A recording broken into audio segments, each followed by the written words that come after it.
Yes, one of my people. It's your boy, Konadu. And my question for you today is, what did you eat today? Now, some of you are listening to this and you're thinking, I had a nice breakfast, so I ate some eggs, sausage, breakfast, beans, etc. And some of you, you're maybe a little bit sharper than that, and you're saying, I know what he's on about. Well, I read some books this morning, I listened to my audiobook on the train, so, I fed my mind. That's what he's on about. My friends, if your stomach is full, your muscles are fed, and your mind is full, how about your spirit? Is your spirit empty? Because a lot of us, we spend all this time reading all these books, and you know me, I'm a massive advocate for personal development and for reading and widening your knowledge, but our spirit is empty. So let's cut to the chase. How do you feed your spirit? We all know what it's like to wake up in the morning and to spend some time in the presence of God, meditating on God's word, listening to some gospel music in the background, or just praying and listening to see what God has to say to you. We leave the house feeling like $1,000,000. You feel 6 feet taller. All of you, we know what it feels like. But how often do we do it? If you look back on your life, last couple of weeks, how much time have you spent feeding your spirit?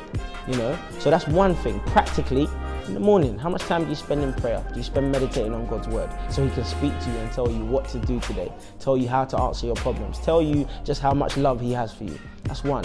But then, more practically, on a day-to-day basis, what are you doing with your time? Down to the music that you listen to. Is the music that you listen to feeding your flesh, or is it feeding your spirit? Because gospel music feeds your spirit. It gets you praising, it gets you thankful. And other music feeds your flesh. Don't get me wrong, you know how much of a hip-hop fan I am, so I don't do it all the time, but on some occasions, you've got to say to yourself, you know what, it's time for me to feed my spirit. I've had enough of the flesh. Even down to the people that you spend time with. Sometimes you spend people and they feed your spirit. You leave them feeling nourished. You leave them feeling like you want to pray. You leave them feeling like you want to chase your goals. And other people, you leave them and all you want to do is sin. All you want to do is badness. All you want to do is laze around. Make a decision. At some point in your life, you have to take responsibility and say, what do I want to feed? Do I want to feed my flesh, or do I want to feed my spirit? Because at the end of the day, my friends, only one of those is going to last eternally. And it's not your muscles. So let's feed our spirit. It's great to look after your body. It's great to look after your mind. It's great to look after your soul. But your spirit counts too. And your spirit is the foundation for all of these things.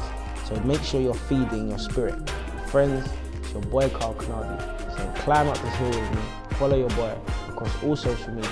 And most importantly, have a good day.